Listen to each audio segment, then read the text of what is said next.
This is the Podcast Inc. production. Booyah!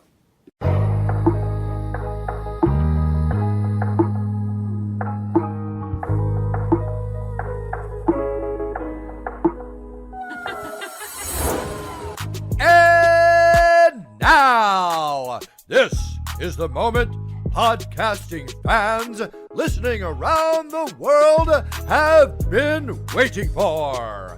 Coming to you, not so live from a listening device of your choice. It's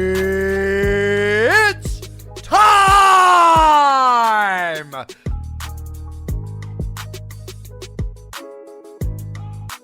Podcasting out of this corner, a mixed martial talker, holding no professional record. He stands at 6 feet 1 1/2 inches tall, weighing in at whatever he feels like.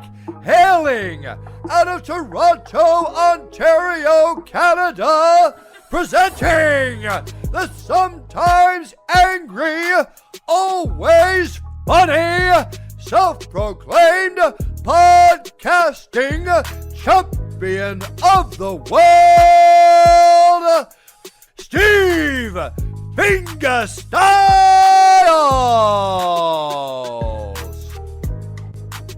So, welcome to another rendition of the podcast. I am here once again, always again, and joined by the two individuals who put together PorkChops Comedy 3 from Mellow Out Entertainment and Comedy Portuguese himself, Jon Melo Ben Fate.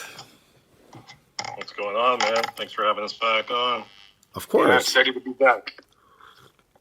Most definitely, my friends. All right, everyone's all mellowed out. Everyone's all, exhausted. This is, the second day after the show.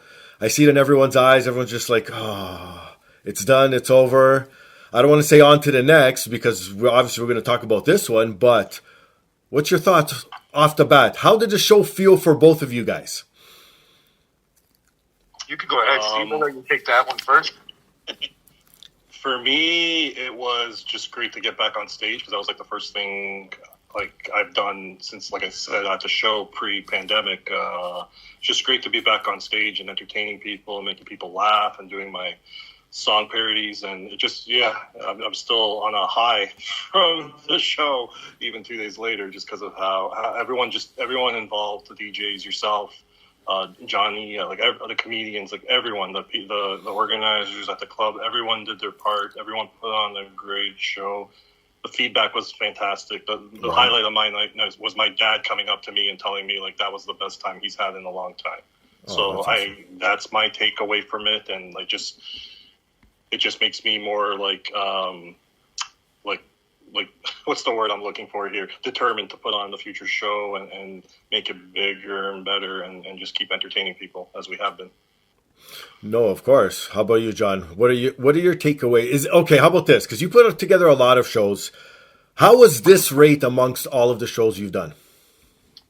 Well, even aside from other shows besides PorkChops Comedy, one thing was I tried because we worked with a lot of new people. Oh, okay. So I wanted to make sure that everybody knew, sort of how we do things where it's it's very laid back and chill, but then you have those little tiny things where it's you want to make sure, hey, this person have not worked with me, so you want to do you need anything and stuff. I found that even though I did a lot of that, looking back on it, I could have just stepped back and because everything's never gone that smooth. Really? No.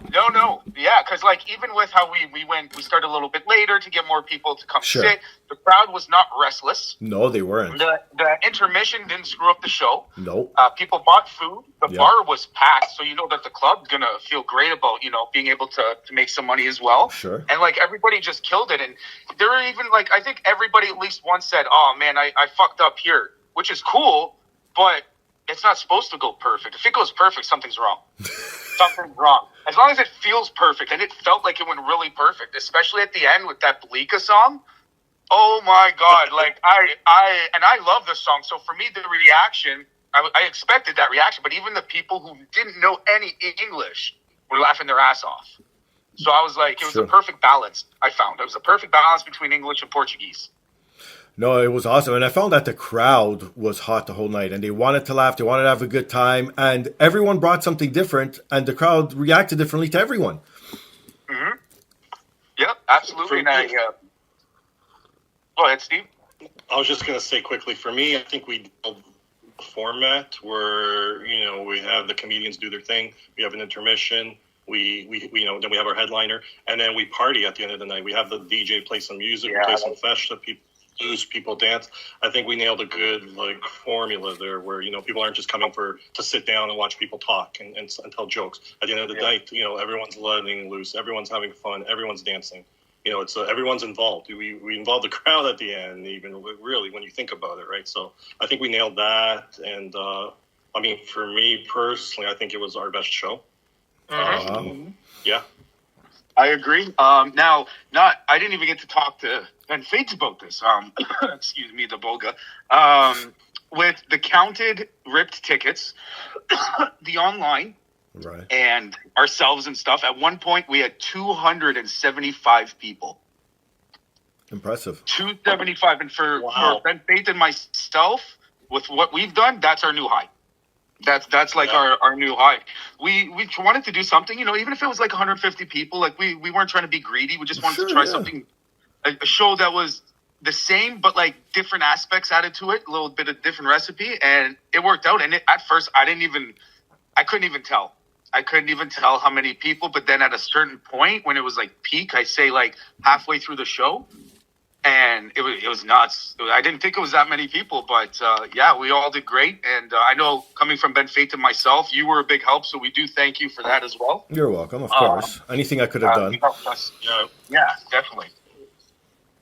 Yeah, man, it was a pleasure having you on, and I'm just looking forward.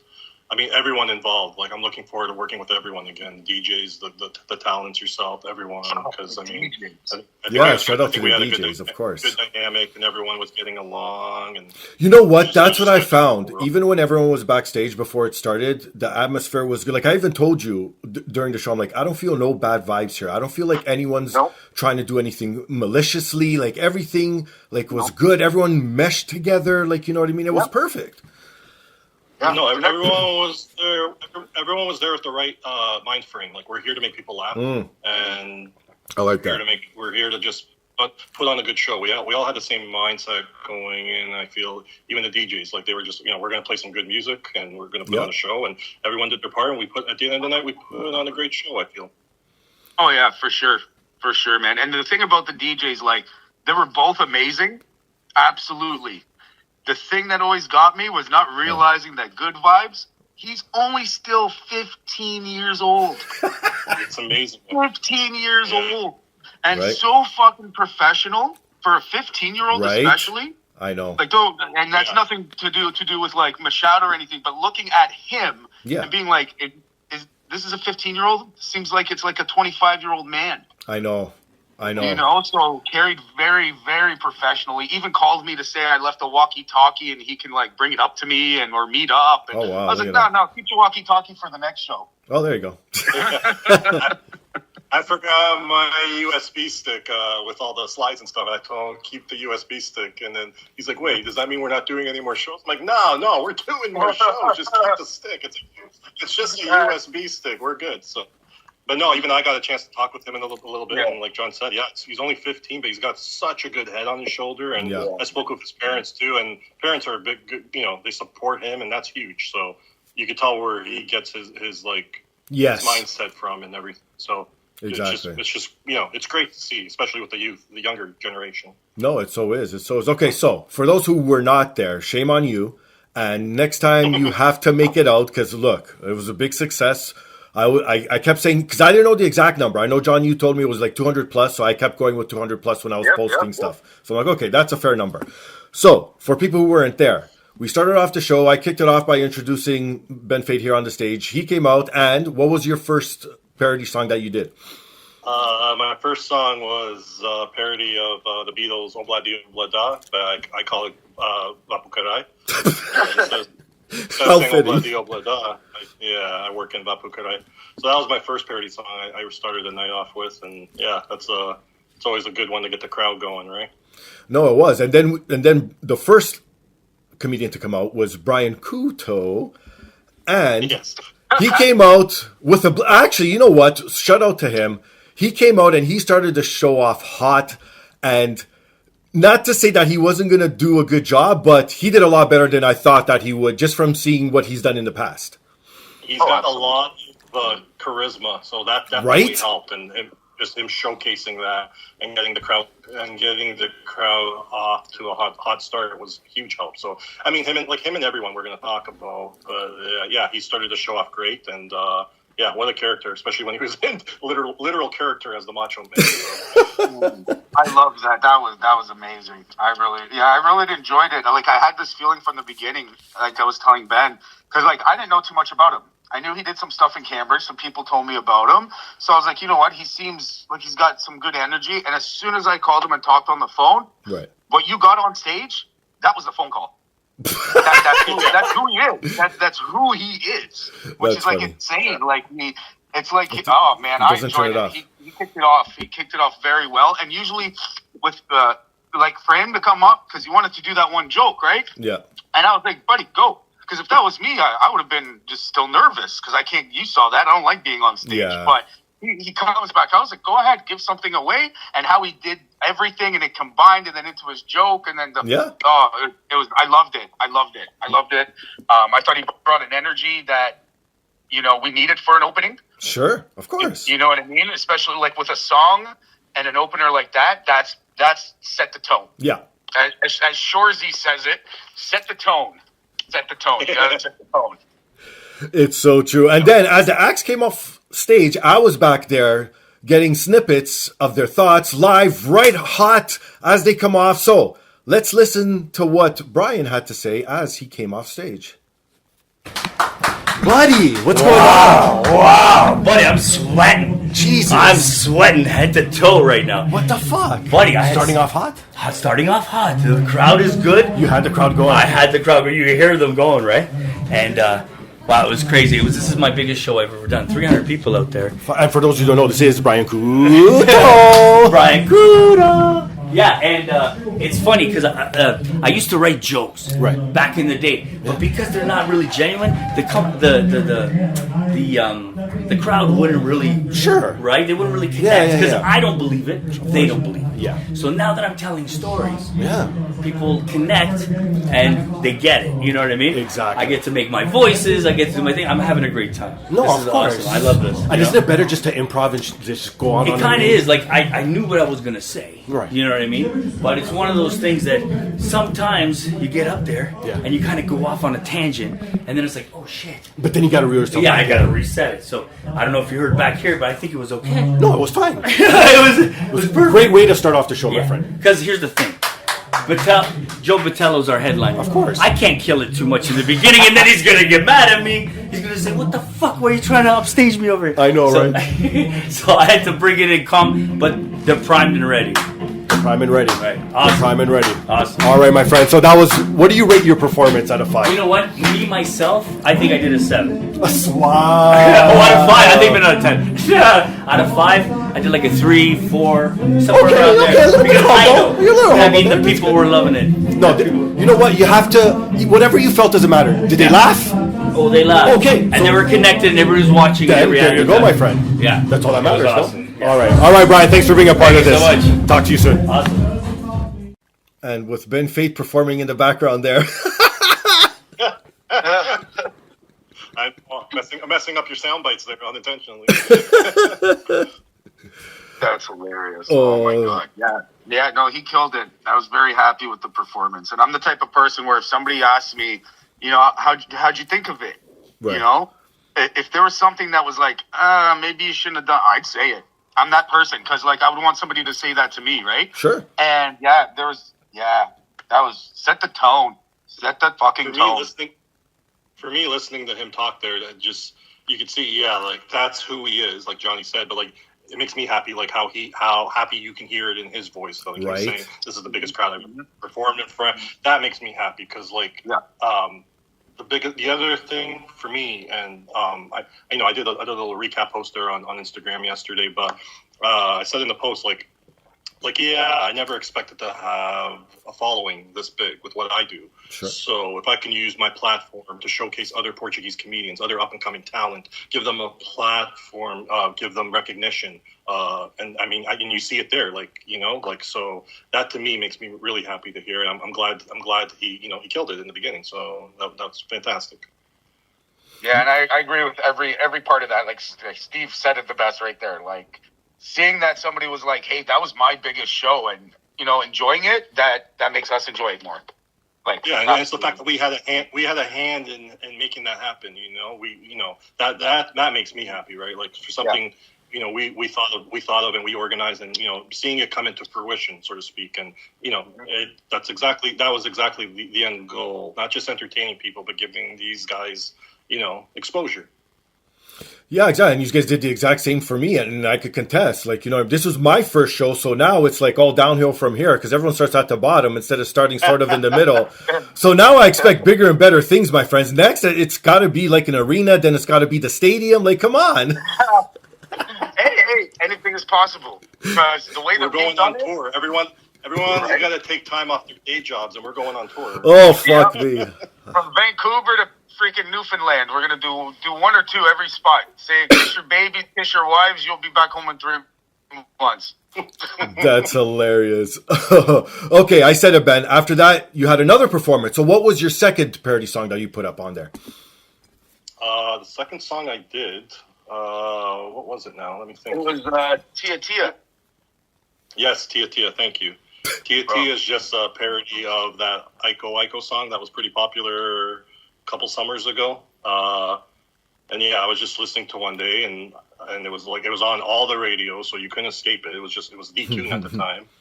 And I was just listening to it one day on my back porch, and I'm just I came up with the lyrics right in my head. I'm like, okay, I gotta make a full song out of this, so I did.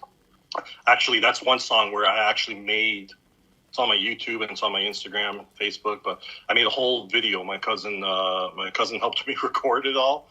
And, you know, I made a whole full video, me actually in the video, like acting stuff out. And, nice. Yeah, that's actually one of the projects that's taken me the longest to put together, like in terms of video editing and stuff. But it was fun. It's a fun song. It's a happy song. We all have a freaking Tia that causes shit in our lives. And like I said at this show, sometimes it's our own mom who's that Tia that's causing shit with the other Tias. But yeah, no, that was a good, like, yeah, that was the second song I did. And, the other thing for me too, it wasn't just doing the song parodies. Is I had a couple jokes that I was doing. Yes, here, like in between. Yeah. So that was a big part for me. Like, okay, like I'm used to doing the song parodies, but how are people going to actually react to my stand-up? Because you know, I'm not really a stand-up comedian. I'm an online personality and all this stuff. But like, you know, how are people going to actually react to my, you know, mini stand-up in between? And for the most part, like my jokes landed. I didn't get booed. I got the response I was looking for. So yeah. Hey, you know what? It could have been a lot worse because they sold chorizo there. Imagine if people were throwing you bits of chorizo on stage. Like, oh my god! I was just thinking that with the pop sock, they wrap it in like it's a little bomb, so it hits you and it just right in the eye. Oh man! No, I think you killed it. I would probably catch one and start eating it right on stage because I was holding it off till the end of the night. I was hungry. Oh, man. Thank you, Mom. Oh, that's hilarious. No, but like John said, you did kill it, my friend. You did kill it. Yeah. How was it going back up on stage? I didn't even ask that after your first, like, as soon as you hit the when I introduced you and you grabbed that mic and you went through the curtain, what was going through your mind? Come on. Obviously nerves, because it's like, holy crap, there's a lot of people out here, like, you know, like John said, like we weren't expecting that high of a number, but we got that high of a number. So like when you're actually on stage and you see everyone and all eyes are on you, yeah, the nerves get you, but you just got to plow through it. And like there are some parts I forgot what I was going to say, but I just winged it and said something else. There you go. To kind of keep it going. And for the most part, like I did mess up on a lot of the stuff, even some of my lyrics, but nobody noticed because I just kept plowing through it. You know what I mean?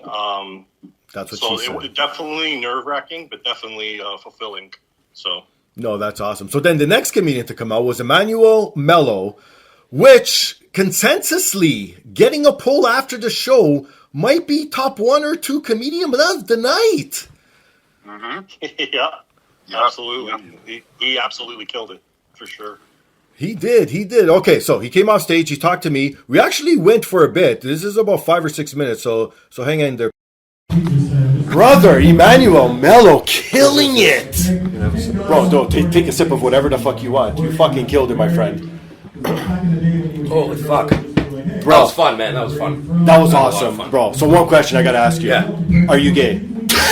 Listen, you suck one dick, all of a sudden everyone calls you gay. You know, like, Jesus. So you take a guy's cum in your mouth and you gargle it a little bit and spit it out. Now you're gay. Jeez. Well, I guess that is the definition. No, in all honesty, my friend, that was a killer set. You had them going. How's the audience out there? The audience is great. They're into it. Right? They're having a blast. They're having a lot of fun. It looks good out there, man. It's a solid, good crowd of people. When's the last time you performed in front of these type of people? I did a show, trailer park show this summer. Oh, okay. That's interesting. Fun, yeah. But what type of trailer park? Like really trailer like parks? A Canadian trailer park. Okay. Like the ones everyone makes fun of. Yeah, not a Julia Lewis and Brad Pitt in California kind of trailer. Gotcha. Yeah, it was so fun. It was like, because everybody was just into it. It was very community-like, and right. That's the same thing here. Is that even though we're not everybody knows each other, we all get it. When I'm talking about my mom, it's their mom. It's their mom. That's the thing. Even if you're Italian or whatever, it's still the same shit, right? Exactly. So I think people relate, and that sense of community helps. Right. And then laughter's contagious, right? Well, that's the thing too, right? But how is it to perform in front of our people, the Portuguese? Like you said, first, second, third generation now. That's it, right? And I some of that stuff about the first, second generation, I'm like, I was just kind of thinking about it, and it's like, yeah, it's weird because I didn't do it today, but I usually make fun of my cousins who are younger than me. Okay. And they were born here, right? And their parents came here, earlier in their life, so they were more Canadianized too. Yes. And yet they have this fucking, hey, Pop Sook, what's going on? What the fuck you doing, man? You're more Canadian than me. Shut up. It's so fucking the true. Genos, right? It's like, yes. and they're like, hey, fucking forget about it. And it's like, dude, you're Canadian. Relax. Like, you know what? It's so true. Like, even that whole bit about the tattoos and stuff. Like, I have tattoos myself. It was the same thing, pierces. Yeah. But you know what? Yeah. My parents actually did not care about my tattoos versus my pierces. Really? The one thing, again, so old school, and I know this. My parents will get canceled for saying this, but why are you getting your ears pierced? What are you, a girl? Yeah. Oh yeah. Right? That's what we used to get. Of course. But back then, like, we had a legit fear of our parents. Oh fuck, and, yeah. We weren't abused. It's just the way it was. Like, I was never beaten to a pulp. Not to where we had to go to the hospital. Did I get smacked? Yeah, of course. Did I deserve it? Fucking right. I was gonna say, yes, exactly. Would I ever hit my kids? No. I can't see myself ever doing it. But it was a different, it's a different world. But, well, that's the thing. But yeah, it's like I just lost my train of thought. But yeah, like usually I talk about like these people like just a different generation. Yeah, and I'm not the typical Portuguese. I hate soccer. Yep. I was gonna do a bit about soccer, and then I'm like, no, you should. They're gonna fucking kill me. No, you can't do that. You can't do that. I really don't like soccer. I nope. don't like spicy food. I don't like seafood that much. Like, oh shit! I'm proud of where my parents came from. See, but I've said this on the show before too. Like, growing up in my house, the only reason why I knew I was Portuguese because my mom used to listen to the Portuguese radio, and that's it. And watch CFMT for the that's the first bit I did about fucking like that's a true story. I didn't make it up. Like, exactly. But I remember when I got older, I'm like, oh wait a second, right? But other than that, I didn't know I was Portuguese because it's not like I had the flag in my house. Right. They never went out saying, "Oh, I'm proud of being Portuguese." I mean, my parents started the first Portuguese church, Catholic church. Oh, okay. Scarborough. Oh, nice. They retired going down to Santa Maria all the time. Right. So they have a legacy there. So I seen a lot of shit, and actually turned me off of the church a lot because I've seen a lot of negative shit. You know what? Yeah, I can only hypocrites imagine. And bullshit, and backstabbing, and I'm like, are you guys listening to what the fucking priest is talking about? Because you're not acting like Jesus at all. You know what? I just came back from Rome myself, and I went to Vatican City. One day on the episode, I will share a story about what the fucking priest said to me. I went to Vatican City, and I don't know if like a lot of people walk into Vatican City and they get this spiritual thing. You know what? I felt that in the Sistine Chapel. I felt it. I did. You know what I felt? Really? I walked in and I was like, you guys have all the fucking money. That's what I thought when I was leaving. Like, that was like the first thought when I came in. I'm just like, why are you passing around a collection plate? You should be passing out a full collection plate and giving us it out. You have all the money. Are you fucking kidding me? They have the most money apparently. They're like the biggest mafia in the world. Like, what the fuck? They have more money than the fucking Saudis that have oil. It's insane. No, it's crazy. It's crazy. But yeah, I'm proud to be Portuguese. Well, of course, we all are. Well, you can't complain about the food. You can't complain about all the other stuff, right? That is what it is. Like you said, European is European, Portuguese, Portuguese. But I find like I could talk to guy from India, from China. Right. Their upbringing, even though they have a different religion, a different culture, different Sort of. It's the same upbringing. Yeah, because we're immigrants. It's the same, like, family. It's the same. Family's first, man. Like, you don't fucking backstab your family. You stand by them no matter what. Yeah. You don't fucking, it's, you hear all these Canadian people, I haven't talked to my mom in 6 years. Like, can you imagine not talking to your mom for fucking 20 years? I know. Like, and my mom did some serious shit to me when I was a kid. But fucking fucked me up. And I'm like, it's my mom still. Like, that's, I think, a lot of the difference. Not that it's shit on Canadians at all. No, of course, but it's different. Like, our upbringing was more like family style. Like, you know what I mean? It's a different mentality. You're supposed to be there for each other, like, and stuff like that. Maybe not my family. That's another reason why I didn't figure I was Portuguese. Because I'm not close with my family, other than like 2 people, literally. And even my parents, again, it's well documented on the show. Like, they tried to kill me growing up and everything. My dad was completely distant and alcoholic, and my mom compensated. She was smothering. She was very smothering. I didn't get I always felt that she's just doing that because my dad's not super close. So it was like, it fucked me up in a lot of different ways. Gotcha. No, I totally get it. Well, Emanuel, you had a great time. It's been an honor. Thanks for coming on. We'll have you on back on soon. Absolutely. Take it easy. Hey, we got your full performance in the background, Ben. I know. You don't have to ask for my next song. How funny is that? You don't have to. That's hilarious. Perfect timing, too. You ended right when the song ended and the crowd was cheering. Right? That's great. Man. So, yeah, my next song was another ABBA. So I have 2 ABBA parodies. Two back-to-back ABBA parodies, but that was Fernando by ABBA, but obviously I just changed Fernando to Ronaldo, which was like the joke was right there when I did it. So yeah, no, that's hilarious. See, and that for me was probably one of my favorite performances because I got to catch the whole thing. Because being back and forth, that would be a small regret of mine. I didn't get to catch as much, But I loved that performance. That's why when I heard it in the background right away, I was like, oh yeah, I was sitting right in that first table with my cousins, and I was like, oh my God, how did I forget this? I was right there, and then it all came back. No, that was awesome.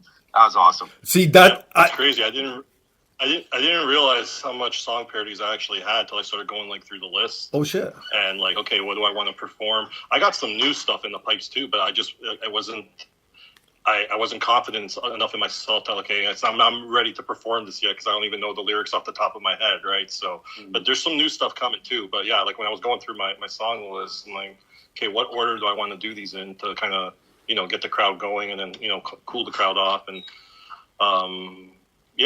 so. See, and that's funny because it's the same thing with me. Even though I caught, like, all the stand-up, I caught because I was backstage, obviously. So I didn't see it, but I heard it, obviously, right?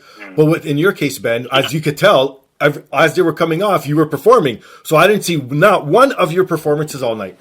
Oh, no.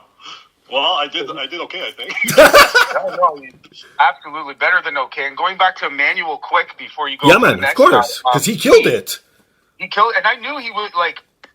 I've only worked with him in these kind of situations where it's like, 10, 15, but he has grown every time. Yeah. And I knew he was going to kill it, like everybody did. But then people came up to me and they're like his balance, I don't even know. Like, it all went perfect. And he told me to give him his little signal, right? And he got into his song, and I was like, okay. Yeah, he busted out he even played acoustic guitar. Yeah, nice, cool little song. But then as I'm walking backstage and walking around, I'm listening to it. Yeah. And I spit out beer twice by where my girlfriend and her friends were sitting. And I was like, that's what awesome. I don't even remember what it was. But yeah, no, I enjoyed that. It was a song about him possibly being gay, which was hilarious. Yeah. Yeah, it was the end part. I was dying backstage listening to it. And going back to, like, he didn't shock me with how good he was. If anything, it just kind of proved, because like I see, we're Facebook friends obviously, and he puts in the work. Like, he's been doing open mics consistently, and he was just, since our last show, which again was like pre-pandemic, it's been a while. True. He's so much more polished now, so much more. Oh, geez, Amazon. So much more well defined. I know, so much more. He's just so much more like polished and well defined, and he absolutely killed it. And he's one of those guys again to watch out for, because he's just getting better and better. Yeah, 100%. I totally agree. Definitely have him come back. No, most definitely, and he was on the show promoting on the show of mine, a previous episode when we had all these guys on, and go check that out, because you could even tell just in his banter how funny he is. Yeah, absolutely. Right. So then our next comedian, Jeff E, his big return to stand up, because apparently he's taken a little, I don't know, hiatus from comedy. So this was his first big comeback. So again, just like you said, Ben, in Brian's case, his biggest audience. Jeff's case, he comes back to a big audience. Like, you know what I mean? It was like all this like good stuff happening to all the comedians. Yeah, again, he hadn't done it in so long too. We haven't done a show in so long. You know, the world shut down, everything got put on hold, and I mean, he was probably in that same boat where he wasn't doing it, and it was great to get him back on stage, because he's another one of those guys that we've had him on PorkChops and Comedy 1 and 2, and we know what he can bring to the table, and I mean, he brought it just like he did with the other shows, even with all the time off that he's had, I feel. Yeah, and I feel the exact same way, because like the whole thing with bringing people back, that goes to show. The more we want somebody to come back, and the more they're willing to come back and to say stuff like, you know, biggest show. Like for me, I've done a couple little tiny things, but this was my first one also since the last time me and Ben did it, right? Which actually almost to the day was 4.5 years. Wow, that's look crazy. At that. Yeah. That is crazy. Okay, before I play Jeff E's post-performance, post-interview, whatever it is, if you want to support the show... Sorry? Yeah, he went on right before the intermission, so yeah. Yeah, okay, so we'll make this my intermission. So if you want to support the show, please go over to firstrow.ca, use promo code ThePodcast20 to receive 20% off. They got a ton of stuff from old comic books, old video games, signed sports memorabilia, signed wrestling memorabilia. Anything you need or wanted is there. Please visit them at firstrow.ca. If you're into books, if you're into video games, please visit bossfightbooks.com. They have no promo code for great books on classic video games. You'll find titles like Final Fantasy V, Red Dead Redemption, Silent Hill 2, and so many others. Everything you see on their website's available in paperback and ebook format. So please check them out at bossfightbooks.com. And if you want to support me directly, you can visit my merchandise store at tpublic.com, or scroll down on today's device and submit it right there in the description. Click on that link. It takes you right to the merchandise store. I got everything from hoodies to t-shirts to mugs. Anything you need or want, it is there. But the easiest thing, the freest thing, the best thing to do to support the show is rate, subscribe, review on all major platforms, most specifically Apple Podcasts, TuneIn, SoundCloud, Spotify, and iHeartRadio. All right, let's see what Jeff E had to say. Here we go now, Jeff E, fresh off the stage, my friend. I had him, I lost him. Well, but you know what? You brought him back every time. That's all that matters. That's all that fucking matters. But you had him. You know, I haven't performed in like 2 years, so this is... That's crazy. So this is good to get rid of the rust. Okay, so you've never been on the podcast before, so let's get this out of the way quickly. When did you get into comedy? When did you start? I started in 2012. What? Yeah. I took a break. So I was going to say, what was the reason behind that? Because I was getting my pee-pee touched more often. You know what? If any reason is good, I think that's a good reason. Yeah, so that's the main reason. Plus, you get to the point where you get tired of your material. Okay. Fair enough. And tonight was good and bad because it gave me the practice for it. Sure. So, yeah. So what, you want to make a comeback or you want to do it again? Yeah, I'm going to start doing it again because I miss it. When you get a laugh and they're on board with you, you're like... Right? Well, even if you don't, like how you did. Yeah. I think bringing them back is even... We got Ben Fate in the house, my friend. Sorry, I didn't know you were recording. Hey, everyone, what's going on? Yeah, okay. What the fuck? I'm sorry. Oh, do your thing. Hey, I forgot. Hey, oh, he's sleeping. He's sleeping. He doesn't like you. I forgot a whole bunch of jokes to do, too. Oh, come on. Like you said, it's been a few years. Yeah. Everyone else before you has killed it. I think you killed it. You had him at the beginning. Like you said, if you didn't forget your material, then you would have not had a problem. That's all right. It's good to get the rust off. So. Right? Well, that's what it is. Like they say, ring rust, so to speak. So, you're looking forward to performing again? Yes, of course. Yeah. And now, again, for people who don't know, even though you're on a Portuguese show, do you have non-Portuguese material and stuff? I did a lot of non-Portuguese related material because it's like you got to be universal too, right? Well, that's the thing, because you don't want to be, I guess, cornered, right? And just be boxed as a certain comedian. It's interesting because they didn't respond to all the Portuguese stuff. You know what? That's what I've been noticing tonight. It's like, even though it's pro-Portuguese, it's a little bit of both. Yeah. So you can throw in your non-Portuguese stuff and they'll I think there's a mixture here, yeah. Because when I was like anybody from Seda, there was only one person. So either that or the rest of them are hiding. See, well, I talked about this with Emanuel before you came on, and we were just saying about this first, second, third generation type of thing. Yeah. That's the thing now. Not everyone is married to a Portuguese person anymore, right? Sure. So just because they're here, like even myself, I'm not married to Portuguese. Same here. I'm not married. So that makes it easy. Yeah, man. Oh, but so all in all, you think it was a great performance? I think I could have done better. Well, okay. I think I went under time, but first time back at the bat, right? Exactly. Yeah. Well, Jeff, you're always welcome to come back on the show whenever you want. Can't wait to be on another show in the future with you again. Thank you, my friend. All right. Take care. Cool. Thanks. There you go. Even he admitted that he screwed up. See? Everyone screwed up, apparently. But yeah, it was a fantastic show. Yeah, and the whole thing, like, I hear comedians say a lot, like, how they lost them or something. Yeah.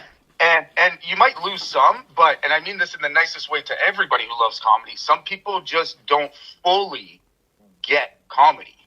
You know what I mean? Like, they get what's funny, they have a sense of humor, they get it, but then sometimes, like, the joke is so good.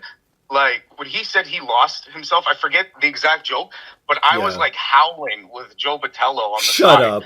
Like, oh, my, yeah, and I forget what it is. There's so much going on, but I was like, oh, my God, people, that was, like, a really good joke. It was amazing. I loved it. I think he did amazing, especially with, what did he say, 2 years? No, he took off for 2 years, Yeah, and I didn't know that. I wouldn't have been able to tell that if I didn't know. No, and that's what I kept telling everyone afterwards, too. It's like, because that was the theme almost of everyone. It's either they went too short, or they went too long, or they lost the crowd. And it's like, how? If they were laughing the whole fucking time and no one was really saying anything afterwards. Yep, absolutely. That's how I felt. That's why I was like, wait, okay, and let's keep going. And because the time frame of the whole show, we started a little bit later, but the exact time frame, I believe I counted about 15-minute difference from what we had on the itinerary for the time frame there. Oh, okay, so perfect. It was perfect. It was perfect. And like you said, and that was including an intermission on top of it. Yeah. Yep. Which I think was good.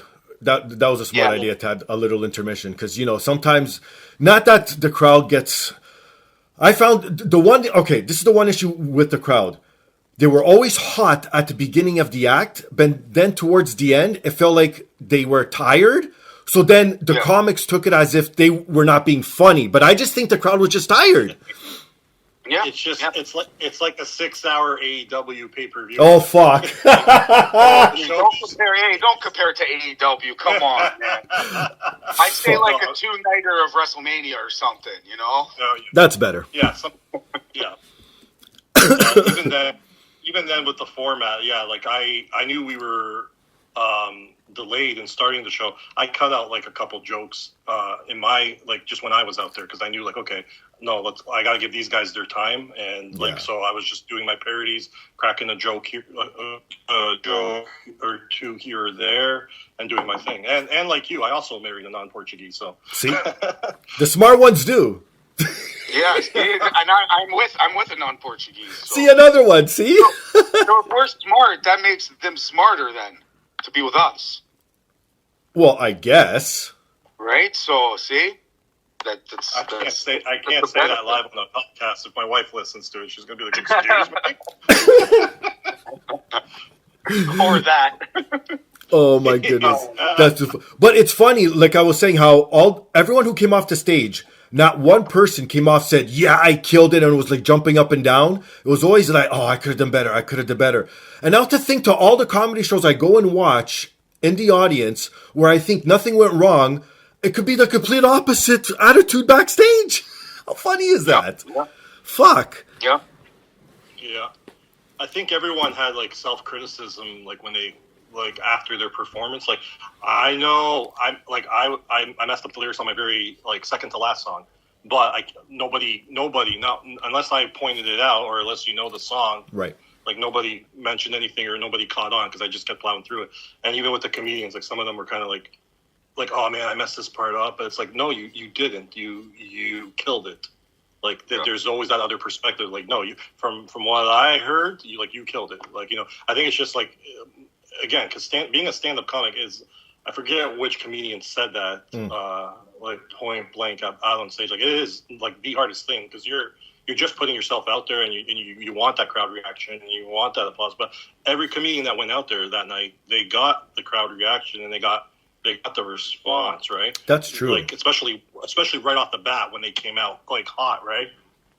And then it's just like sometimes towards the end, it's like okay, like maybe they're thinking, okay, like who's the next guy or something, or you start losing them after if they go too long or something like that. But I never felt that hearing the show and watching the show for the parts I was able to watch. Like everyone was on point.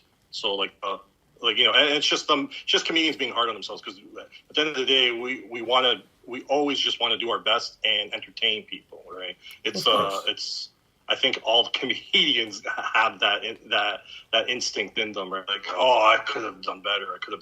And I always think that, even with memes and stuff that I put out, man. Like, sure. I guess maybe I could have put more effort into that one, or it's just something, right? You always want to do your best, I guess you can say.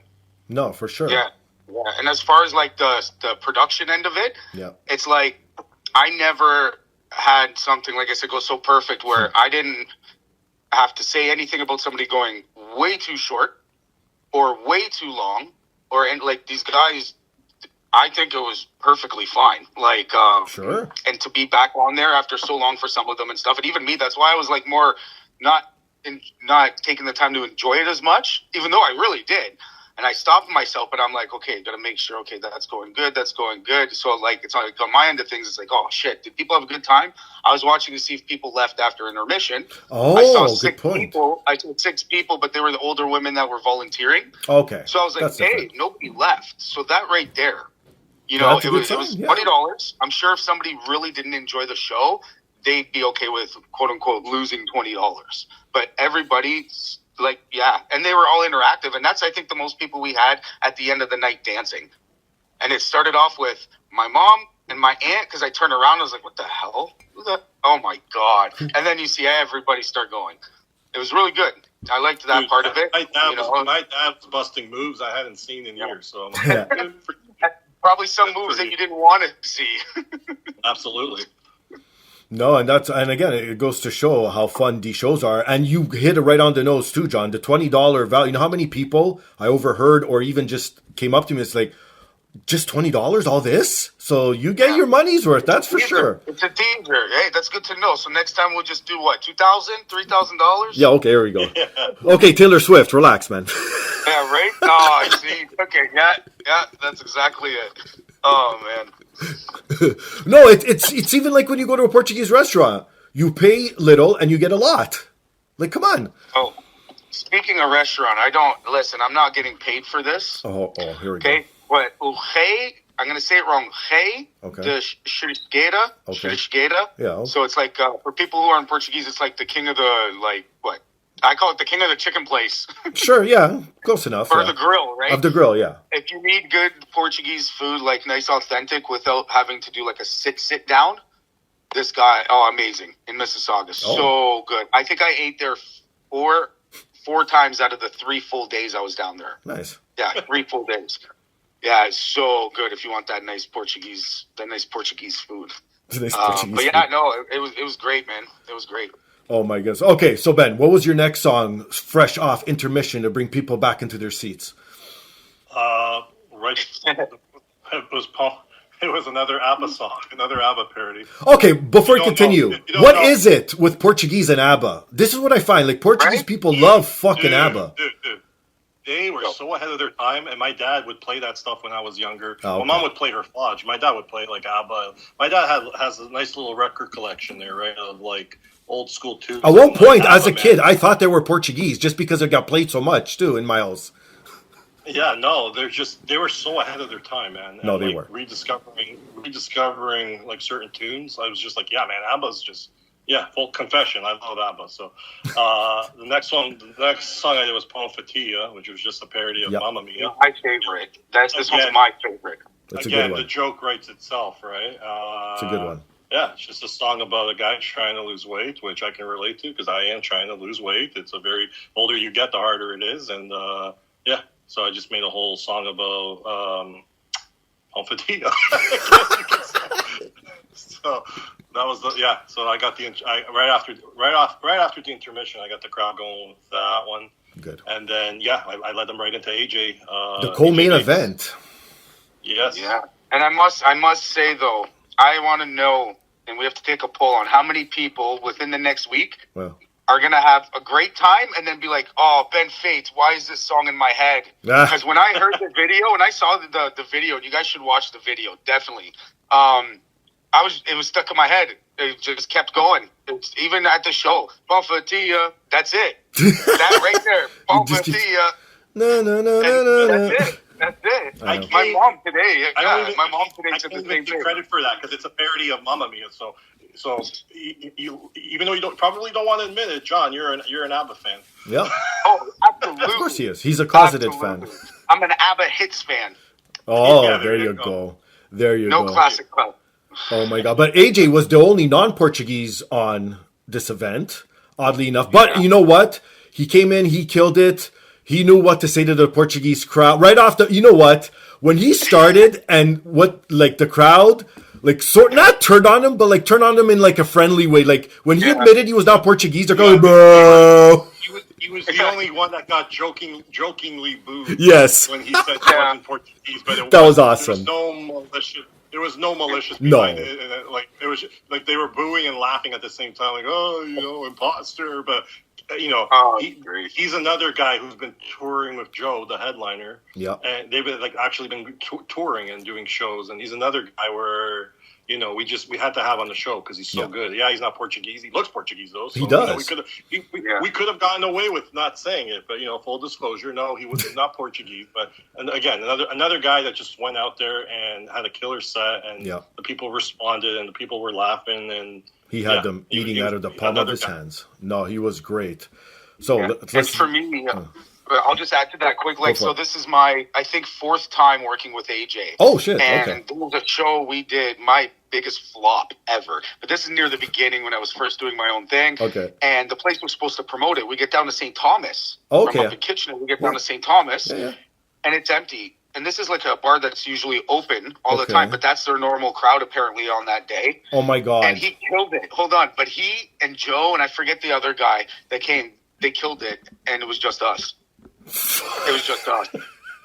It was just us. And then I did a couple other ones with him, but and the nicest dude. He is. I don't even know. No, he really is, because that was my first time meeting and working with him, and I even went up to him backstage and I said, hey, so when I introduce you, I'm going to say how our next comedian isn't Portuguese, this and that.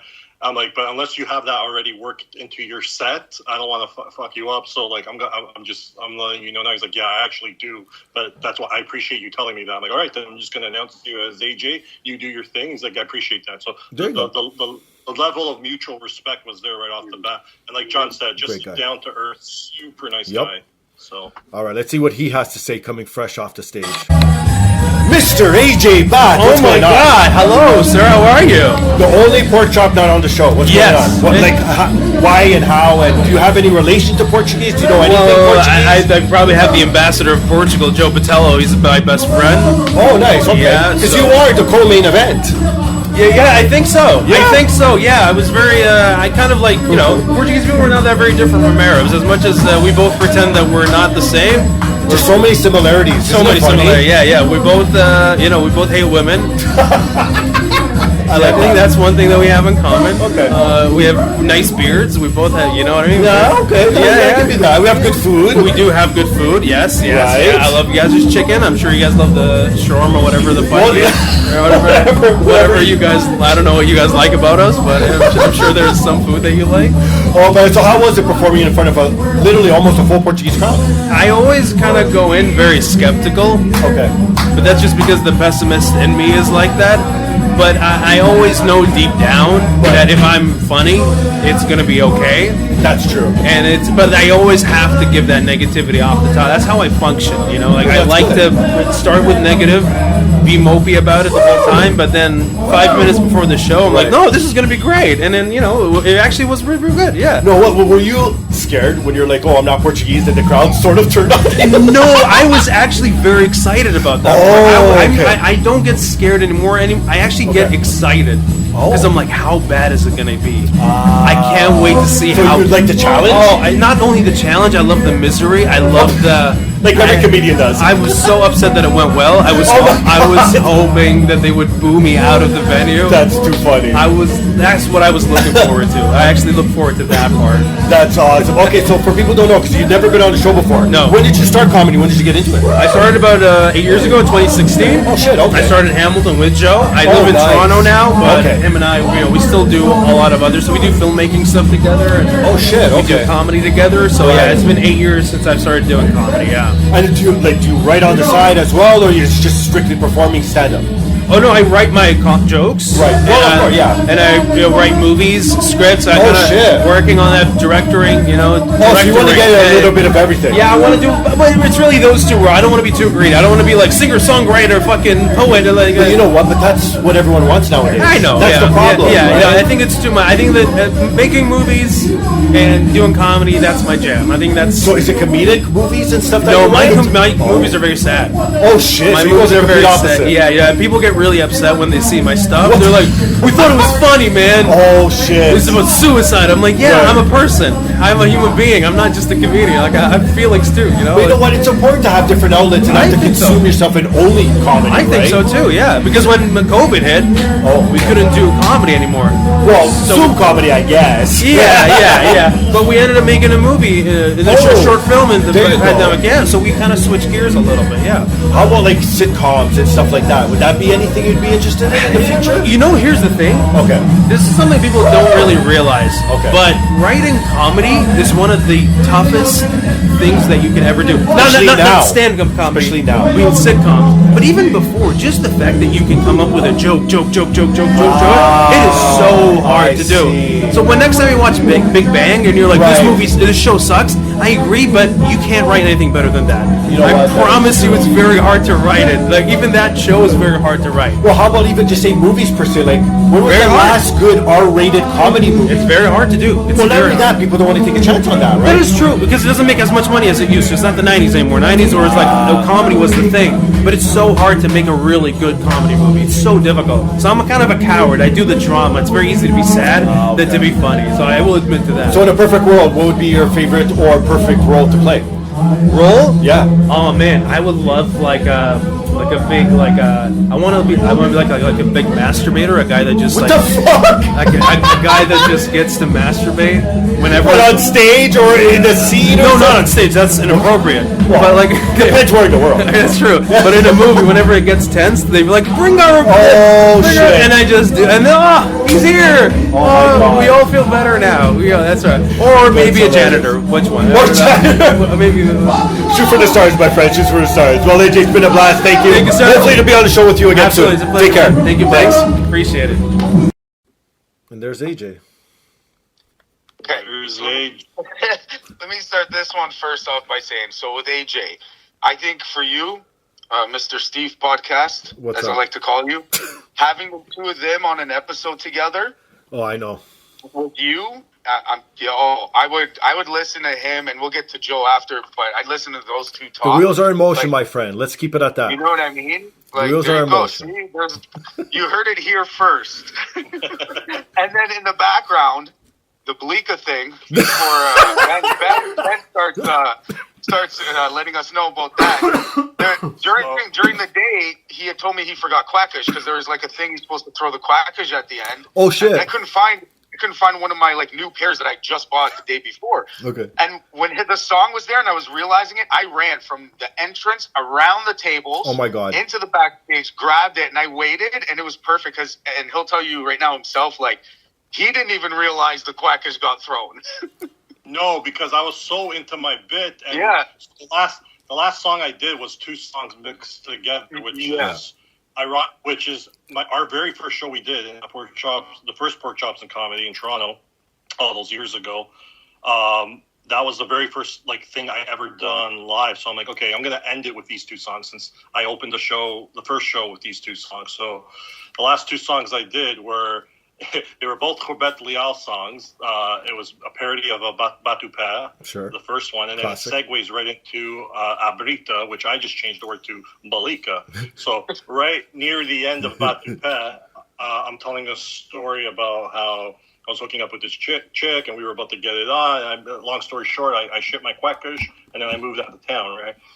But normally for the bit, I have a pair of quackers in my pocket. And when I say Kagej English quackers, and I moved out of town, I'll throw them out. I'll throw it's a prop, right? So just to get the people going. But that was the one thing I said to John, right at the beginning of the show, dude, I knew I was going to forget something, and I forgot the damn quackers, right? So I didn't even realize he took a pair of his own quackers, bolted it out to the. That's too funny. Right on cue. Here, I think I'm getting a reaction just because I said, English quackers, but I moved out of town. Then he tells me, I'm like, oh, so that's why they cheered even louder. An actual pair of quackers went flying onto the dance floor. So, and so that was Steve. That was my first appearance on stage, by the way. So I think it went well. Yeah. So many firsts. Yeah. But too funny. Segueing back to AJ here, he's just again, that was my first time meeting him. Just a very laid back, super nice guy, very creative, as you could tell just by talking with him. And he's got with the movie stuff that he does, just a very creative person, And I'm eager to work with him again, even though he's not a pork chop. But he's just another, I know. But just a super talented guy, and again, I wish him great success in any film projects he does, and his future stand-up, and just super nice guy. It was so nice to meet him and talk with him. No, that's awesome. And then our headliner, Mr. Joe Botello himself, comes out and murders it as well. Absolutely. I can't even say anything besides that. That's right. Plain and simple. He did what I knew he was capable of doing for that type of show.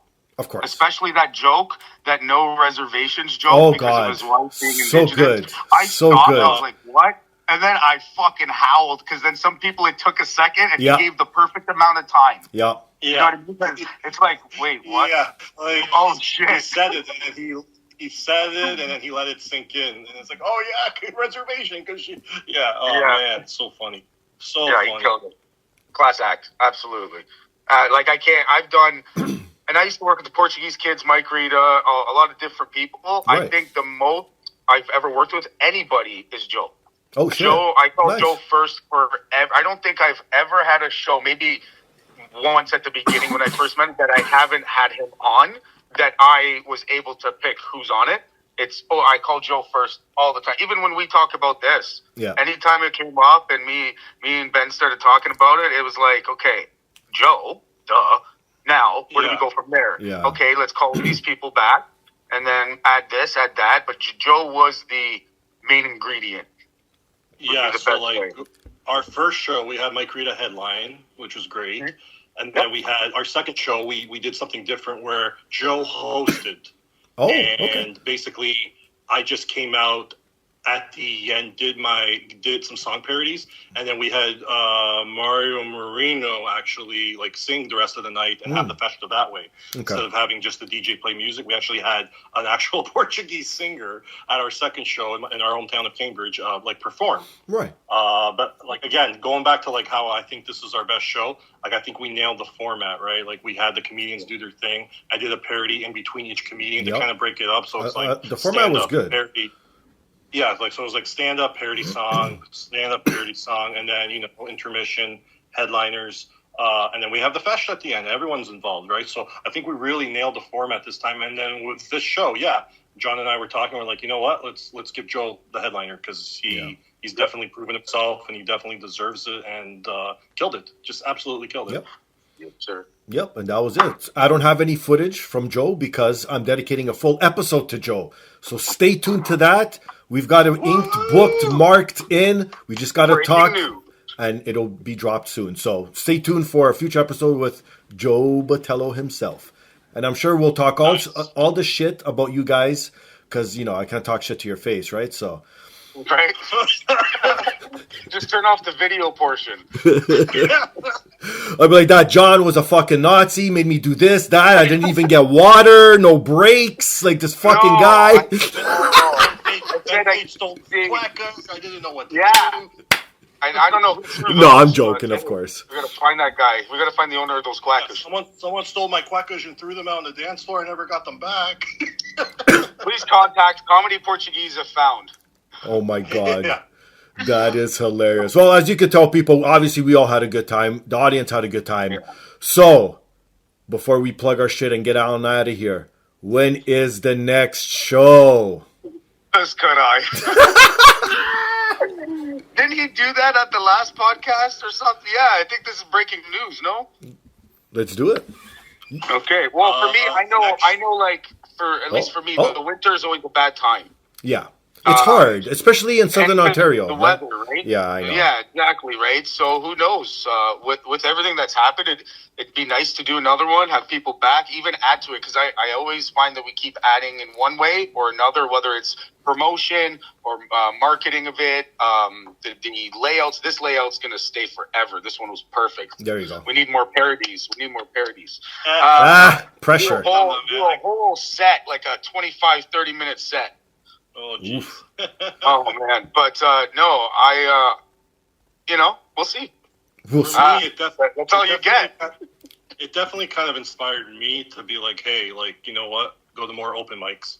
Oh, there you just go. Tell more Good for you. Start doing stand-up. Yeah. Definitely, because, like, my jokes landed, the few that I did in between the song parodies, and, that's definitely inspiring. They are a lot of, the shows itself, they're, I mean, like, I promote the crap out of it on my socials, right? But it's a lot of work. Johnny does a lot of the behind the scenes stuff, like I said at the show. Like he's responsible for like booking the venues and the sponsors and stuff. And I, with my following, I promote the crap out of it. But they are a lot of work. And like he said, winter, it's like, that's hard. Yeah. I'm definitely down, like, talking about it for start of the new year and like seeing what we can do, where we can go, who's interested. The feedback was was phenomenal, and we've already got people asking like, hey, like, when's the next show and where's it going to be? So like that what more can you ask for, right? So it's definitely.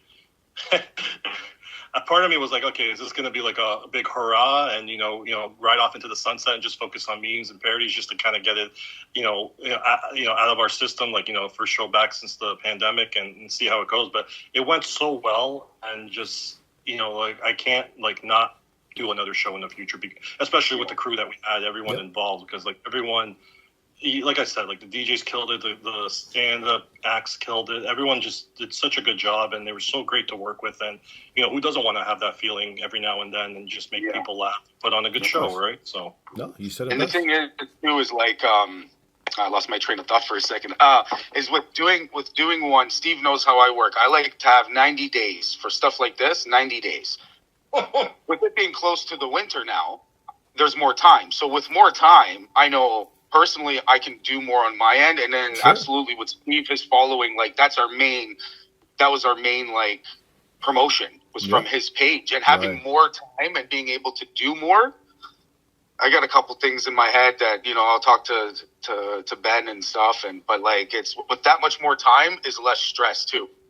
It's not like, okay, got to do this, because I was on something every single day. Unless I felt like shit, I was on something every day.